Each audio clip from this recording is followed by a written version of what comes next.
One waiting scheduled for. Oh man, you know what? Hold on, let me see this. It should have been live, but so I took it down and I put it back up.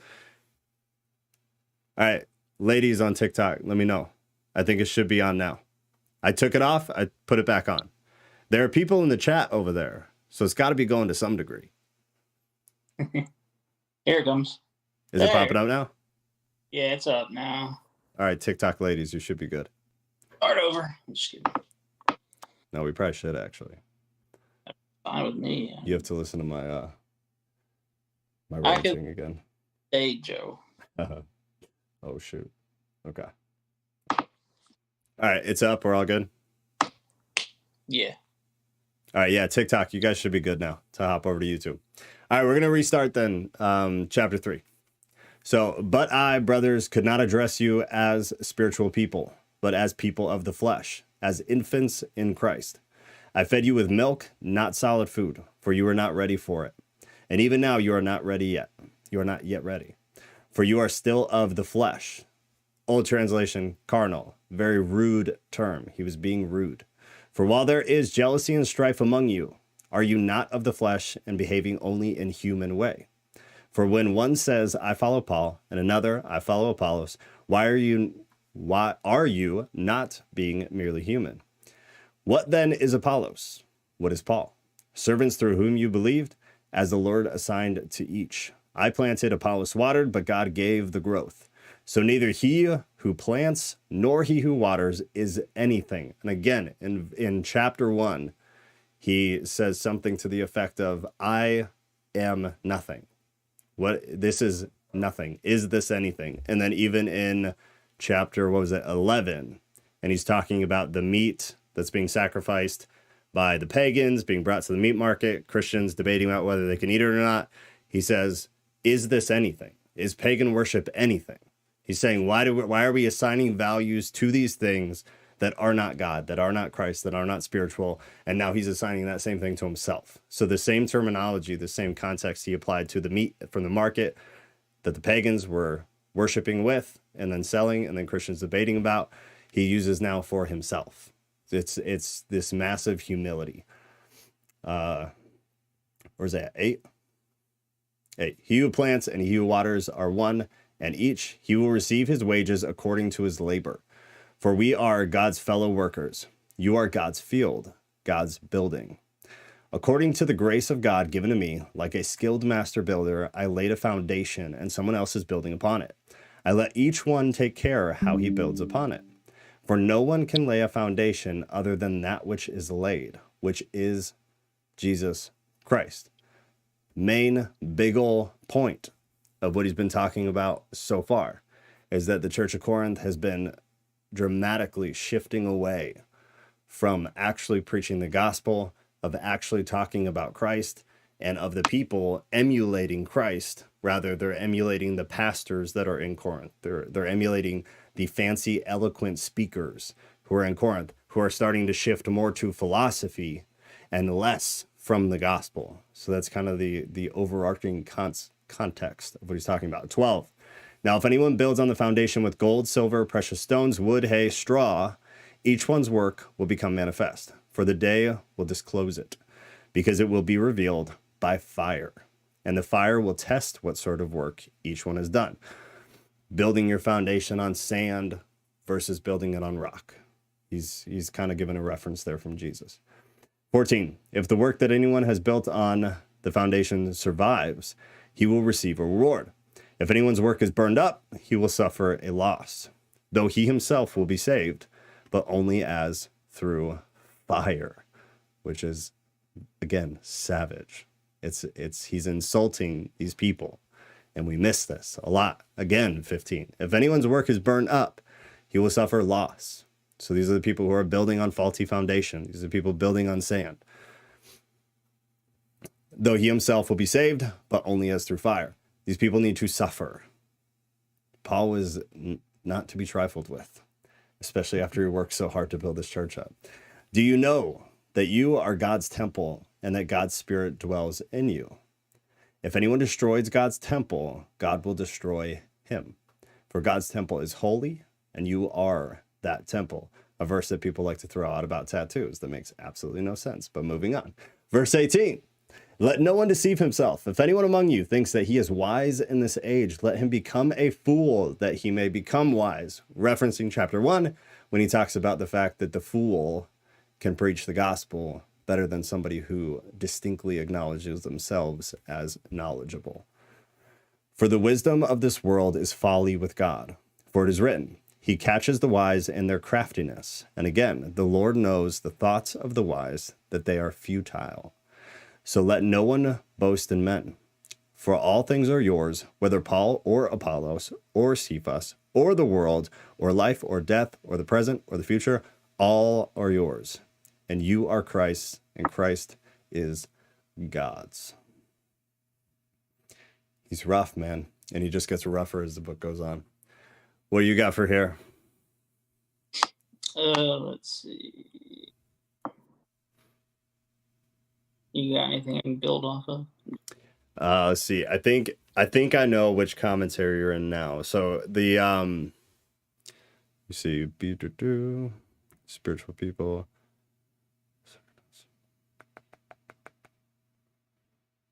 All right, where was the verse about the babies, infants in Christ?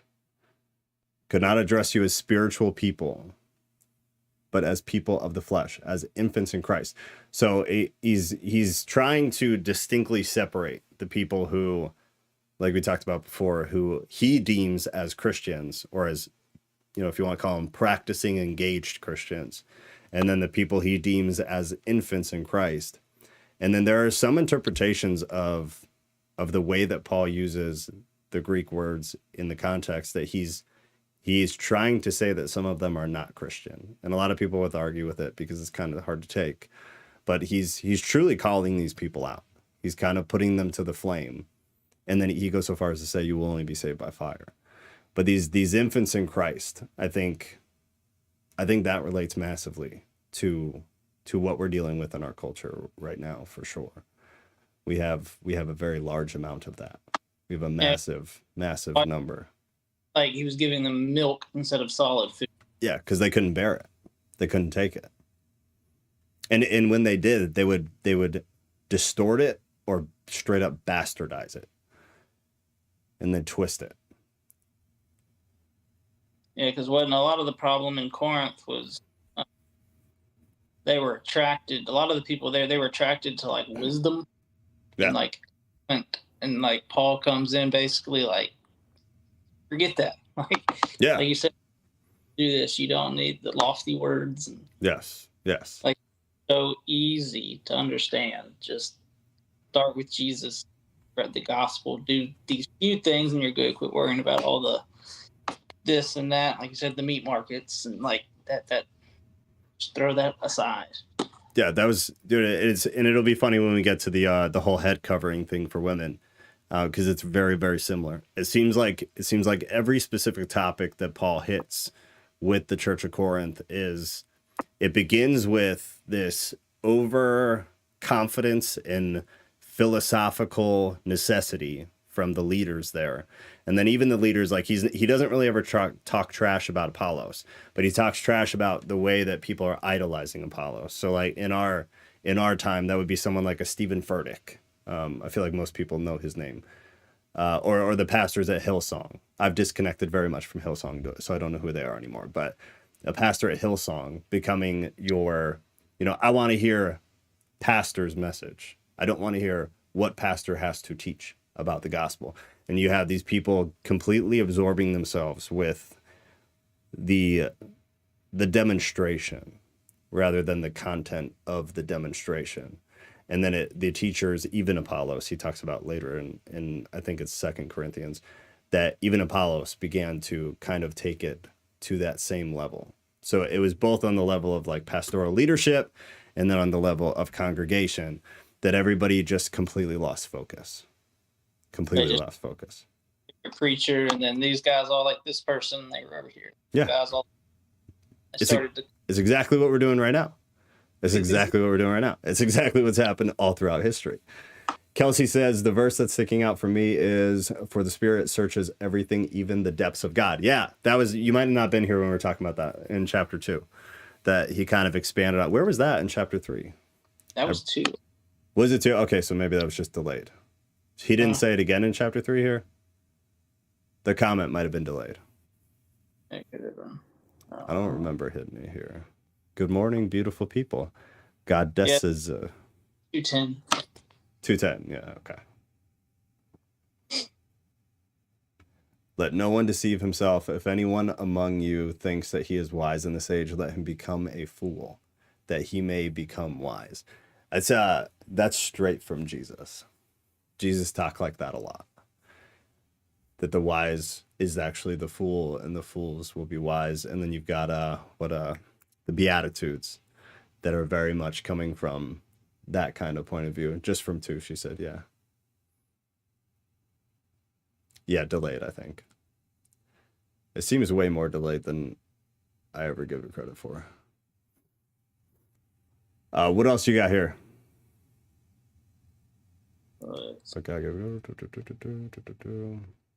forgot to highlight before we hopped on. I know there were a few things here I needed to bring up. Better than, it's a little more organized on my phone. You got a laptop too, or what? Yeah. Oh, okay. I do.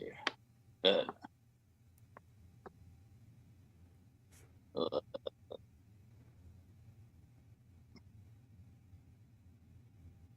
and then I think getting to the gold and the straw and all that, like the foundation, because like Paul started the church in Corinth, and then like he knew others would come after him to build on it. But like kind of what happened, I guess, there's only one foundation, but he knew people would come after him to add to it. But like it was saying, like if it's not founded on Jesus, then it isn't even a church at all. Yeah. Like, yeah. People. That's why he's kind of questioning their Christianity in and of itself, and trying to separate the two within the church. Yeah. If anyone is built on foundation survives, he will receive a reward. If anyone's work is burned up, he will suffer loss. Though he himself will be saved, but only as through fire.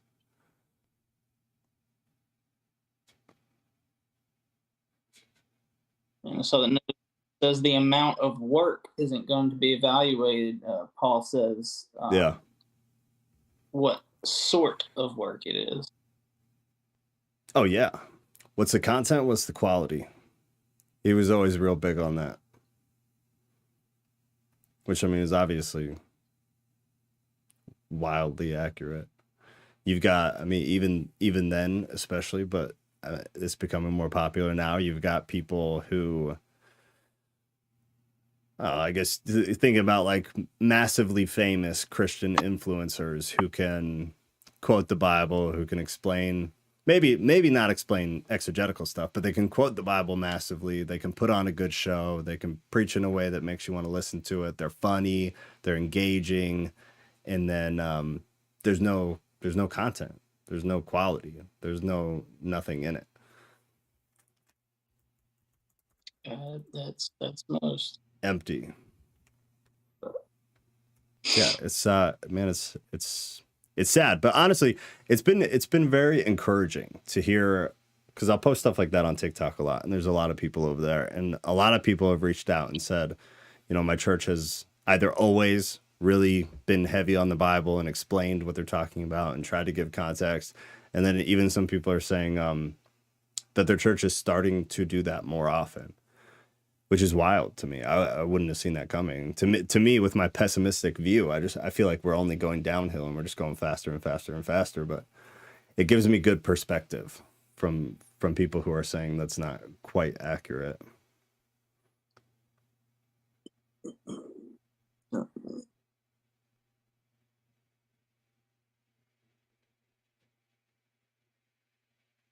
I'm trying to find. I know.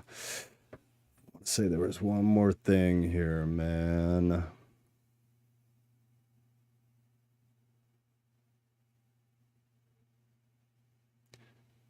Oh, come on.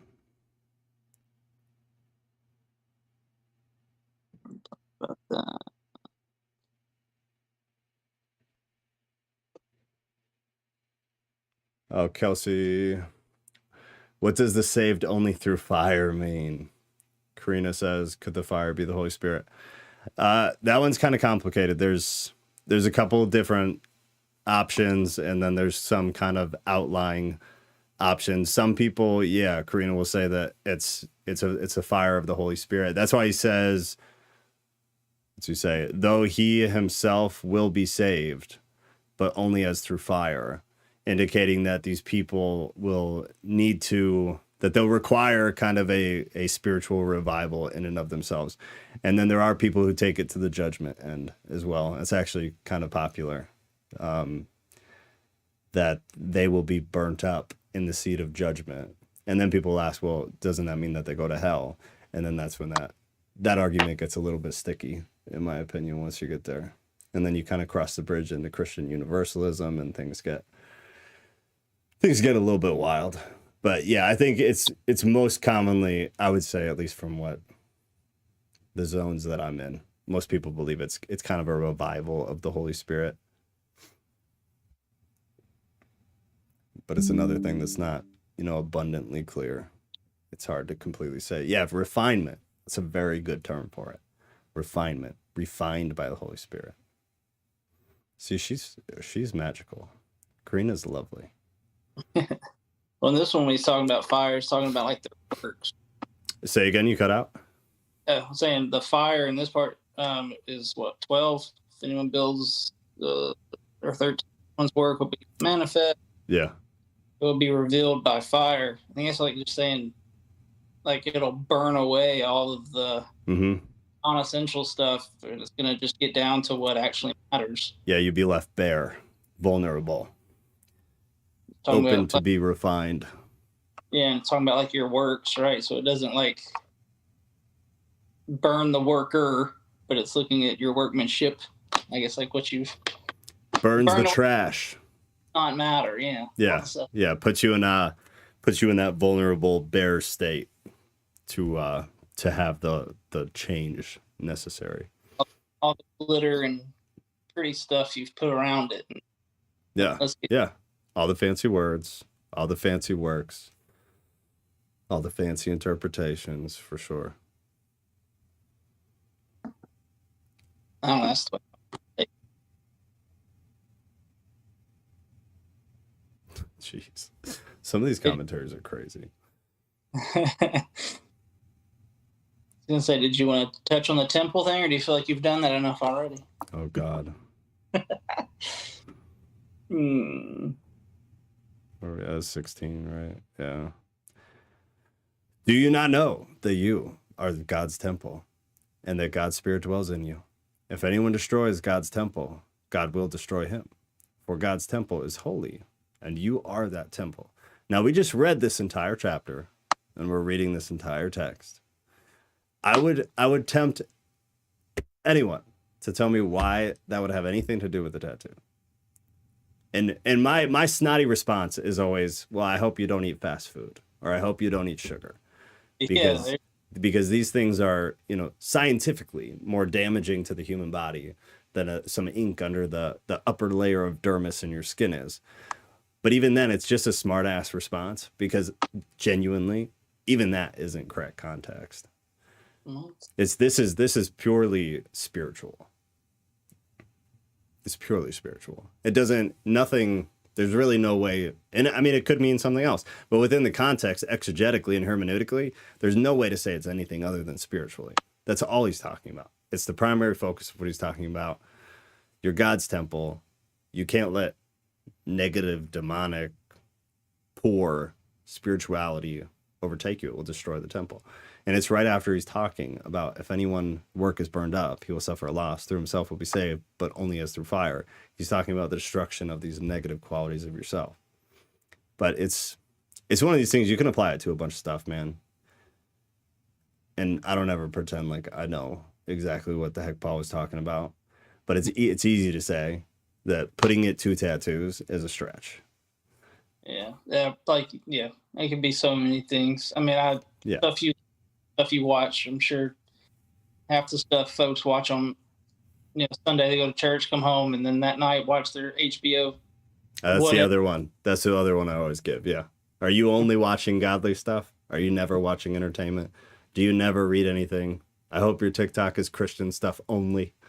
You know, it's just like, it's not, we live in the real world. If people want to behave and charge each other with stuff like that, then that's, you know, that's fine. But that's hypocrisy at its best. That's why the world hates us. That's why our numbers are going down. It's part of why our numbers are going down. I mean, you can't reflect that as a Christian and then expect people to want to be a part of this. It's wild. The hypocrisy is just wild. Karina says holy equals clean, pure, unblemished. Kelsey, no idea how that would even... Remora? Is that just my screen or is it a typo? Something reference a tattoo. To me, it seems like he's speaking about the Spirit. Yeah, exactly. Oh, remotely. She corrected herself. I should have read. Yeah, 100%. That's also my belief. But it's, I mean, it is open to interpretation for sure. But to apply it to something very specific, even my smart ass response saying it's about sugar, not that it's about sugar, but that it can be applied to sugar or fast food or something. It's even that, like, it's a joke. One of the things I was seeing here, this person said that the way they read it, it says Paul will later in chapter 6 speak about individual Christians being the temple, but here in 3, it says the emphasis is on the church as a whole and not individuals. So do you think that sound right to you, or is that just this person's interpretation? No, but I think it's inconsequential. So I would never say they're wrong. I don't personally. Yeah, I know you don't claim to know at all. Yeah, absolutely not. I don't see that. But not that it's, I mean, it's true, but I don't know if that's what he meant. He's kind of, yeah, I don't know. I don't know why he would even get there. I'd be interested to read more from, who's that? That Guzik, David Guzik. Is the site Enduring Word or something like that? Oh gosh, I don't know. It just came from that Blue Letter Bible. It's one of the commentaries. Oh, okay. Are you able to like send a link or something, or screenshot it and send it to me? Is that possible? Yeah, I think the whole thing just says, "For you are the temple of God," and it says Paul will later speak as individual Christians being temples. Here, the emphasis is on the church as a whole. Send me just his name when we're done. I'd be curious to look into kind of why he's getting there. I guess verse 16, it says, "Do you not know that you are God's temple?" Yeah. Of Corinth, so maybe. And it could be the royal you. You know, it could be all inclusive. The rest of the context, I don't know. It could apply for sure. I think either way, it's true. I mean, what is the church? What is ecclesia? Ecclesia is a collection, congregation of Christians. Really, ecclesia is a collection or congregation of people, you know, together, gathered for a cause of some kind. It's not even inherently a Christian term. I guess it really doesn't even matter. Yeah, it's inconsequential. It's interesting though. I think it's taking care of the Spirit. Can't remember the verse, but the only that says guard the heart, for it is the wellspring of life. To me, he's saying protect your spirit. Yeah, I tend to lean that way too, for sure. That's the way, like this verse is pretty spirit heavy. A lot of Corinthians is very spirit heavy because of just what's going on in the church. The amount of degradation of the Spirit that's kind of running rampant like a plague through that church. It makes a lot of sense. Didn't Jesus say the temple will be torn down and in 3 days raise it up? Isn't that end time stuff or no? It was a prophecy thing, yeah, and it came from Jewish roots. Isn't that the temple, the one in Jerusalem or whatever, that it's the mosque and it's going to be torn down, and then there's going to be is that what she's talking about or no? I don't know. That's why, Karina, what's the context? What you're talking about? Temple will be torn down in 3 days. I don't know. I want to say all of the Gospels, and then I think possibly Acts also refers to it, the destruction of the temple, and then that in 3 days it'll rise. And then like, what was the 46-year rebuild? I'll have to look it up. I gotta freshen myself up. But yeah, I want to say John, Matthew, Mark, and like I'm dying to say it's Acts too that also talks about it. In like chapter 4, 5, or 6, or somewhere there, pretty quick off the bat. But a lot of people believe it was figurative, not literal. And Jesus was talking to the Pharisees during this.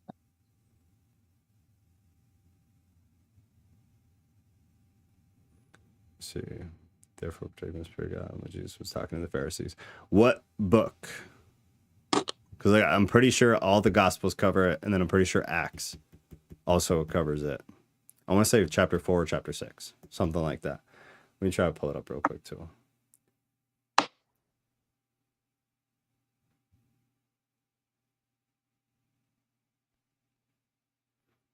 Yeah, there you go. So it was an old Jewish prophecy.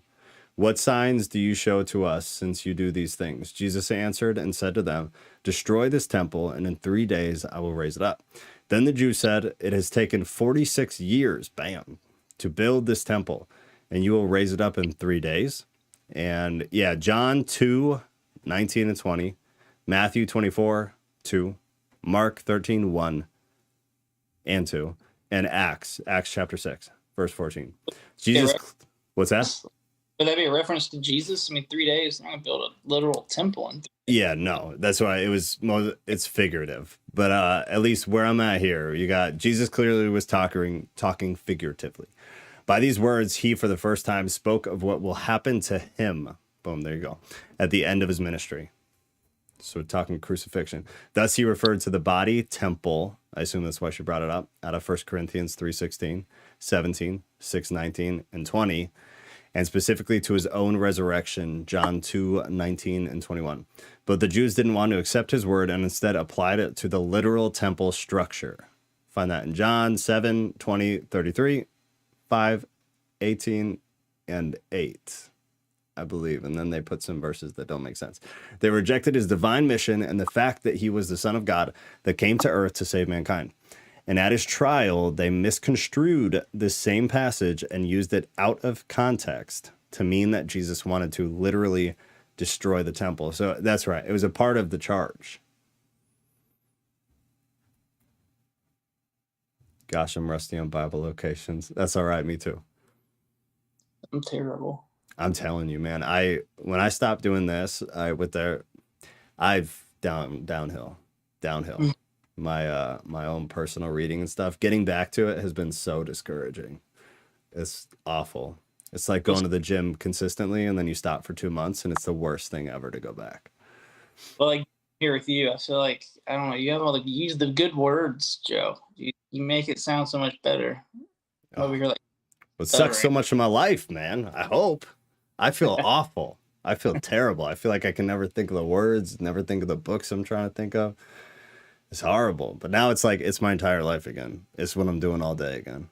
And I haven't felt this good in a long time. It's amazing how that works, huh? What was it then? 21, when he's saying, like, let no one boast in men. I really liked the way this laid it out. Is like, people are all about being around like influential and famous things in the world and things that are popular. And he was trying to say, he says, for all things are yours. Like, I feel like, yeah, their view is too narrow. Like, like, if you're focused on the popular things, too narrow and constricted. And what Paul's trying to tell them is, like, the whole universe is yours with Jesus Christ. Like, stop focusing on, like, broaden, not really things, but narrow. That was and there was the same thing in that in the chapter 11 with the meat. Is this not of God's? Why are you narrowing in on this thing it's inconsequential? This is all of God's. Is this not God's earth? I highlight all of the locations in green in my Bible so they pop out. Oh, you mean like geographical locations? Oh gosh. I'm telling you, if you guys want to learn the geography and just other interesting contextual things, I would recommend everybody gets this. I just put it in the chat.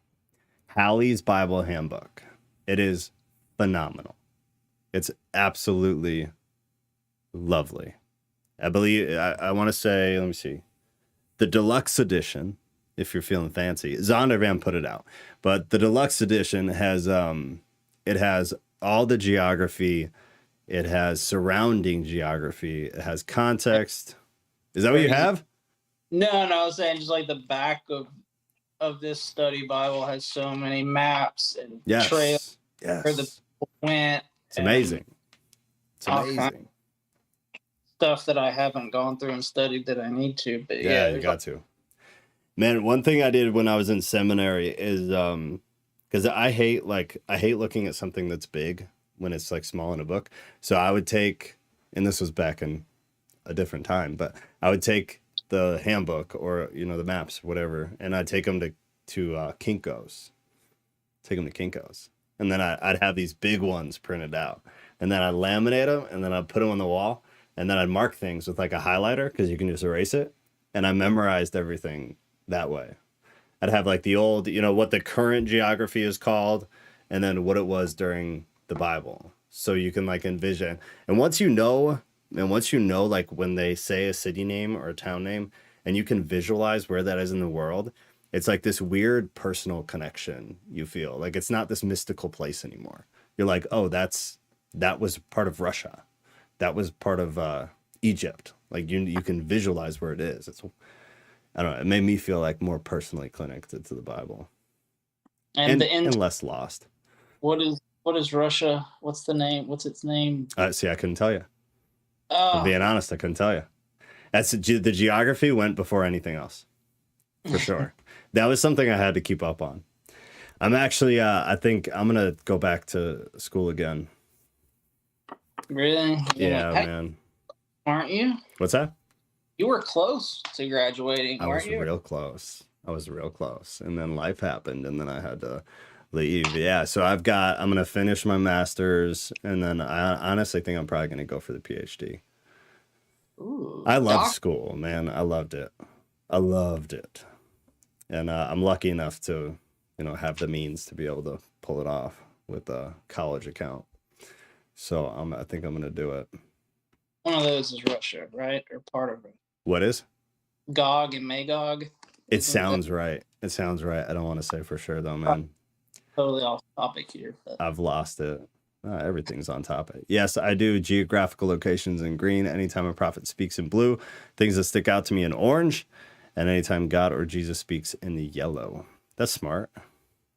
That's really smart. How many? I have a question. How many Bibles does everybody have? Like count.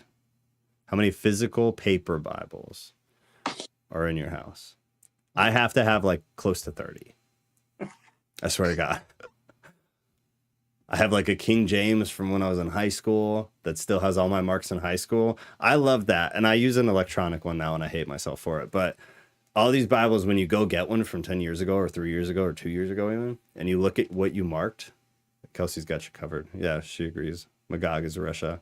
It sounds right. I'll get the geography back. That was rough. Yeah. Two or parts of Russia in it. Right.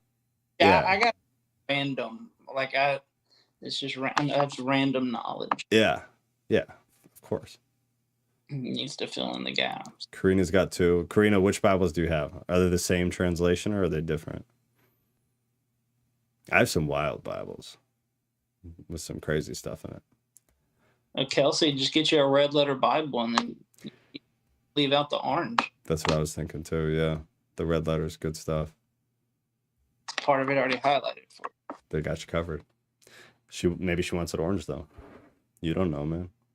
I don't know her life. You don't know her life at all. How rude of you to interject. I like the red letters, man. I hated it for a long time, and then it grew on me. I have probably 8 Bibles, maybe 12, but just recently I had only read like 4 translations. Interesting. Alex. Alex is from the old school too. He's been around. He's been around. It's crazy. I think Alex has the same profile picture from 5 years ago too. which my spouse says means that you're a good person. Did I discuss this with you already, Drew, or no? Yeah, I don't know about everybody else. Yeah, I think that was so funny. But I think she's right. I need to buy a fresh giant print. One, my eyes physically is bad. Small picture, but I get that. Look, like old, like she would have bad eyesight. Yeah, she doesn't look old at all. I have horrible eyesight. I don't think I'm old yet. Yeah, Kelsey. Like when I was in school, she was like highlighting it, makes it stick in her brain more. Like I had to write. For sure. Like in school, I would just write things. Rewrite it. Yeah, then I would, which is what I really need to do instead of, I don't know, I have to like physically write it and study it. No, I mean there's solid science behind that. I'm a big proponent of that. That's how I learn verses. Like and it's something I need to start doing again. But when I would memorize verses or books or concepts out of different books, I would write them down like 10 to 20 times. And then I'd try to memorize it. And then I'd write them down another 10 to 20 times. And that would cement it in my head. That got me. But the writing is key, man. Like knowing how busy you are, you make me feel like Harold. You get up at like 4:30, you go to the gym. I sleep if I can, and then get up and deal with the kids. And then at night I deal with the kids. And then it's like all the studying I do is like they go to school Monday, Wednesday, and I have like 2 hours. Do you just have headphones? Can you listen to stuff while you're like working around? Not with them. Guy, you put a headphone in and they see it and they're like, "Daddy?" So I can't. You got to get in when you can, man. It's rough. It's very hard. But like you do it, you get it in, and you're a lot more busier than me, so I have like no excuse. But it's routine, man. It's routine. If I didn't have that, I would lose my mind. And I will admit, it's dramatically harder when I have my daughter. Dramatically harder. What's y'all's opinion of the Gospel Transformation Bible? It was gifted to me by the church where I was baptized years ago, but later I've heard it's highly manipulated. Now, I want to say I know which one you're talking about, but let me double check, because there's another one that I know for sure is absolute trash. But part of me thinks that one's actually not that bad. Ooh, Alex, I'm sure Joe's got you there. Gospel Transformation Bible. You know any good children's Bibles, Joe? Oh, yes. Oh, yes. Alex just asked. Alex, do you have me on Instagram? Because I'll DM a bunch of stuff to you. My 6-year-old and she is so into the Bible as of the past, like, say, 6 months or so. So we have been going so hard. And we're trying several different translations. Her primary is the NLV. NLT. I always say V. NLT. New Living Translation. Because it truly is just very easy to read. And it's not word for word, and it's not phrase for phrase. It's completely paraphrased. So the stories actually read like stories. The verses read like paragraphs.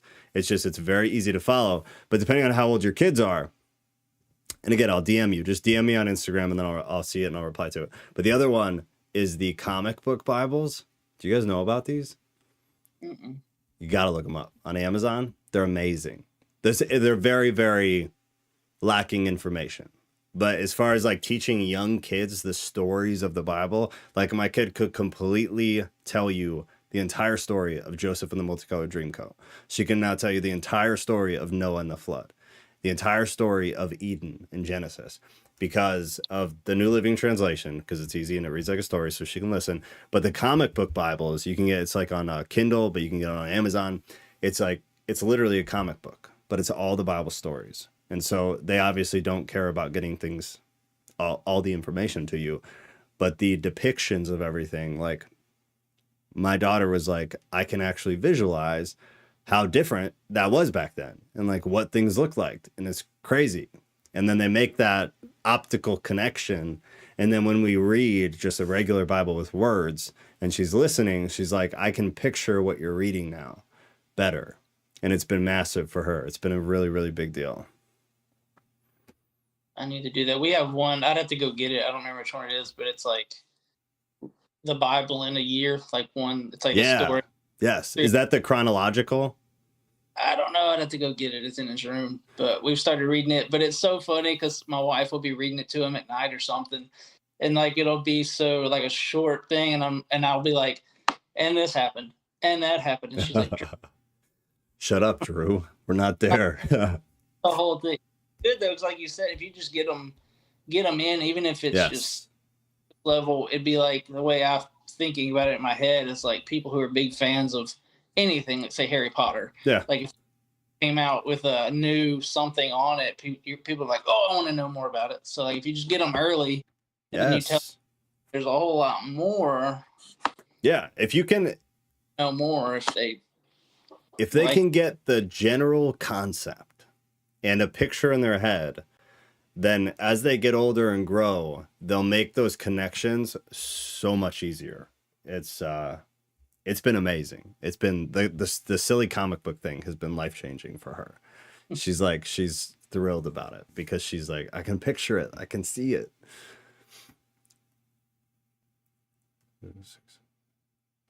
Oh, his son is 6 too. Yeah, then that's perfect, man. But if you want to read the Bible, just get a New Living Translation because it's accurate in what it's telling you. It's just like in story form. There's some other ones out there that take things out and they change concepts and stuff, so you have to be careful. Kelsey, I also have a Bible that's done like comic and is obviously reads like a story, but I love it. Even though it's for kids, it helps me too with visualizing. Yeah, there's no shame in that, man. Even like I'll forget some of the timeline stuff, especially because the Bible's put together non-chronologically. So getting the actual like when all this stuff happened and in what order, it's sometimes confusing. But when you have like those visual cues and representations, it's easier for you to remember too. I think it's really good for adults, man. I think making the visual connection is really good. Same thing with the maps, like we were talking about earlier. The Read and Grow Picture Bible is great for kids. My 10-year-olds read it. That sounds familiar. Read and Grow.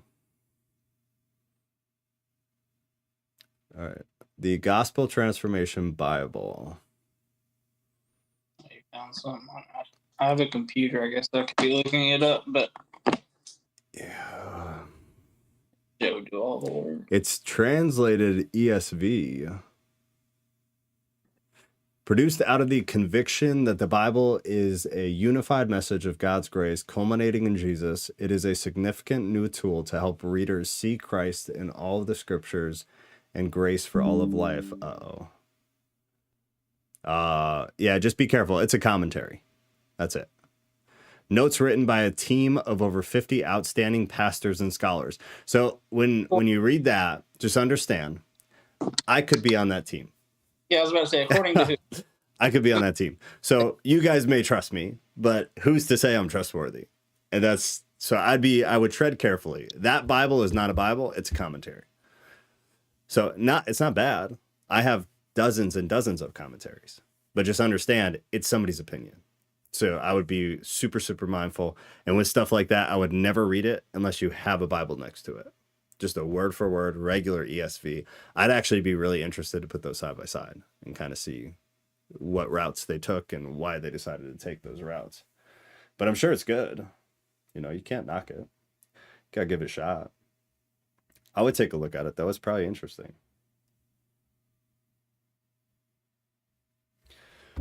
What'd you post today? Comment on. I think it was the thing this morning. Yeah, what was the daily Bible verse or whatever? And out mad. Yeah. I've preached so many times, like you said, just that verse, and they're like, "Oh, it's so lovely and so great." I almost want to stand up. I was visibly upset. I was sitting in my car. My buddy at the gym, he gets there when I get there. We get there like 4:45 in the morning, and then I sit in my car and I wait for them to open the doors. And he comes up to the car and knocks on the window, and I'm like, "Not right now." I'm pissed. Give me a minute. I'll be inside. He's like, "Oh, you must be indignant about something you're reading there," because that's where I look at the verse, I read it ahead of time, and then I go in and I do it right when I get out of the gym. But yeah, that stuff aggravates the absolute hell out of me, just because it's misleading, man. Like it's just bad. It's a bad representation. It's a bad idea. You need to be preparing people better. That's why I have a hard time blaming people for not understanding the context. Like if you got on TikTok and you read the comments in that tattoo thing, Drew, there's probably close to 10,000 comments now. And it's sad. It's sad. At first I was angry, and then I was like shocked, and then I just got really, really sad because there's just the pure volume of people that just don't understand that. And Well, it's like I want to reach all of you and make you understand this, and I just know it's not going to happen. like, I'll never forget. I forgot. I think it was a early morning Bible study. But anyway, there was this older guy there, and I think the person that was leading it asked, like, "Do you believe once saved, always saved?" or something like that. And the guy was like, "Yeah," because he said in the what did he say? Something they say every morning, but it's something like, "We believe in one baptism for the forgiveness of sins." Yeah. He was like, "So I've been baptized, so I'm good." And I was just like, that just make. And it's like, where do you get that from? If you read any of the rest of it, where do you get that from? But where does that come from? Joe, it's got to be right. But it's okay. It's in Acts. It's in Acts. But if you read the rest of Acts, I know. He finishes telling you, no. That's and Acts. I mean, Acts is really interesting. But it's a transformative book. It's a lot of it starts with the concept, and then it ends with telling you why that concept is not necessary. And it's like several different things, but baptism is the first one. It's a very transformative text, and it's crazy. It's crazy, and it's sad. It's really, really sad. I want to get everybody on one big call, and then I want to go over that one thing, even just that one thing, the covenant issue, and I want to give all these people chances to ask questions, and I just want to get all of us on the same page so we can all live our best lives out here. And it hurts my soul that it's not possible. Eventually, like you said, you'll have so many people on this that Man, I hope. I want a revival. I could go on for that. The tongues. Go ahead, Drew. No, you laid it out so great that, like, some people do have gifts, but it's not to the magnitude of everyone at the same time doing it every Sunday. Yeah. Why do you in Kroger, Walmart, and then all of a sudden start doing it? Why? Why is it so circumstantial? That's crazy. Is that the church you currently go to? If I don't speak in tongues, I'm not saved. That is so disgusting in my humble opinion. And I apologize for how brutal it is, but that disgusts me. People telling people they're not saved over things that are baptism, you can argue. It's heavy in the Bible. I get it. Works and faith, I get it. Tongues, I don't get it. I don't grant that at all. That's wild. That's really, really sad. I hope you are confident enough to just completely let that wash over you, because that's trash. That's absolute trash. You need to love that person because they need help. The condemnation, man, is wild. I had this girl attack me on Instagram when I posted the tattoo video that blew up on TikTok. I posted on Instagram too, and this girl in the comments over there attacked me and said I was a demon and all this stuff. I was like, oh wow. I didn't know I was a demon. I had no idea. I've heard people say something similar, that if you can't understand when tongues is spoken, that you're unsaved. Blasphemy. Yeah, blasphemy is right. That is ego, pride, and self-righteousness incarnate. That is so awful. So awful.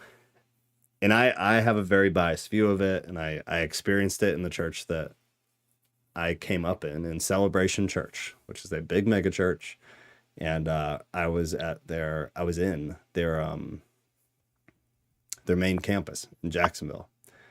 And they would, during staff meetings, they would do this speaking in tongues thing. And it was just like, I want to choose my words really carefully. It was just such BS, in my opinion. You could just tell people like they were not in it at all. I have a really hard time with it, man. I have a really hard time with the tongues thing. Yeah. But at the same time, like I believe that it's a thing.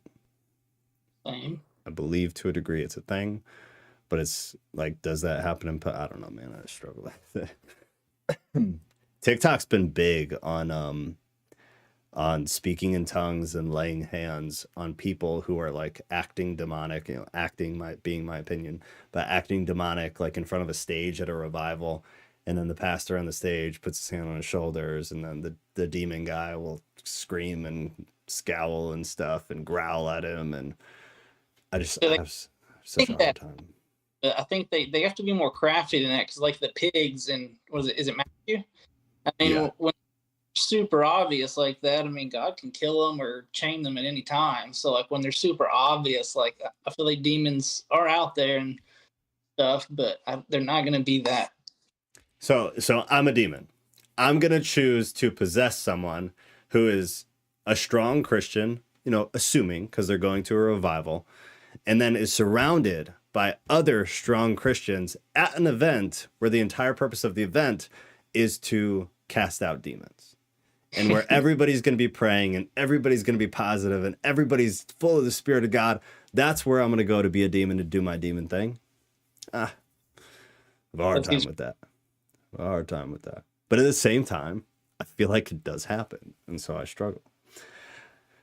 I have issues with tongues topic too. People on TikTok, I have no chill. No, they do not. TikTok is a whole different animal. I had no idea. But It is a wild place. Wild, wild west of social media. Yeah, everybody's got issues with tongues. And the laying hands thing is just strange to me. I visited a church once where the pastor said he could cure my dad of alcoholism. Wow. By putting hands on you and praying over you? Oh, praying over your dad. No, still praying over you.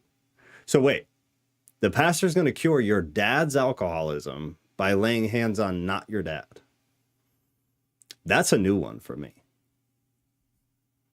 I don't know if... Did I read that wrong? Like you said, I'm fine with the laying on hands thing, but I would be very skeptical, which it probably wouldn't work on me. Kind of like, you know, probably wouldn't work on me, but I don't know. Maybe they try to use it for like a placebo effect. Yeah. And here's the theological problem with it, and then I got to run. The theological problem is if it's as easy as laying hands on someone to cure them. I'm an alcoholic. I'm a drug addict. If it's that easy to lay hands on someone and cure them of a disease, because we call those things a disease, why are 3-year-old, 1-year-old, 6-year-old kids being sex trafficked? Why are we not going and laying hands elsewhere where there is massive, massive hurt? And as the Bible depicts, sexual sin is the only sin you could possibly argue is worse than any other sin. Otherwise, all sin is on the same level. It's a biblical thing. Why is that our focus? If we have a bunch of kids all over the world being sex trafficked, that's theologically, that's rough. Because if we believe God is working in the world actively, not just in the people to change the world directly, if he's working on the world and on people actively, why is he picking and choosing who lives and dies? That makes God a Machiavellian control freak. He's a puppet master in that theological view. And I have a huge problem with that. That the kid 2 houses down dies of cancer, and the kid 4 blocks away gets hit by a car, but the crappy kid who is always picking on other kids, he lives a joyous life and becomes rich. Believing all this means you have to believe that God has a hand in that. And I can't do that. Theologically, it doesn't make sense to me. You read it right. Yep. He said if he laid hands on his daughter, it would make him through me. Just odd. Yeah. Well said. That's very odd. Had a handsy preacher. Yeah, really. That's wild, man. All right. You guys have any Any what do I call? I always forget the term. Burning desires. Burning desires. And then I gotta go. I gotta have dinner with the family. We had power go out all over Illinois. I gotta eat my cold pizza. Oh yeah, you got pizza sitting right there. Off the floor. Oh shoot. Couldn't live up north. Couldn't do it. I don't like the cold then. Hate it. Florida to Chicago. Doesn't get worse than that. The humidity's better. At least you got that. That's true. That's true. You sweat every moment of every day in Florida. It's not much better here. No, yeah, I guess not, huh? Actually. You are right there. Good night. Thank you, Karina. Thank you. Your additions are always absolutely joyous. We got to get on to Mikkel. Oh, man. Yeah. Mikkel. Something awful must have happened. Everybody pray for Mikkel. Mikkel or something. All right. If you guys don't have anything else, we're going to hop off. Been ignoring the people sitting on TikTok. They got to figure it out. Yeah. I've been passing notes with the tablet while we've been talking. Just giving them a link to go. Enjoy dinner with your family. Thank you for taking time out of your night. Of course. Yeah, so we'll just count on Sunday night. Right? And what was Sunday? It's going to be... So Sunday would be 4... Let's see how long these are real quick. It would be 4... Do 4 and 5. Yeah, we get into sexually immoral stuff, so there will be a lot to talk about there. So 4 and 5 will probably be good. Until you go inside a store in Florida and the AC is blasting, yeah. And then the minute you walk outside, you're drenched in sweat again.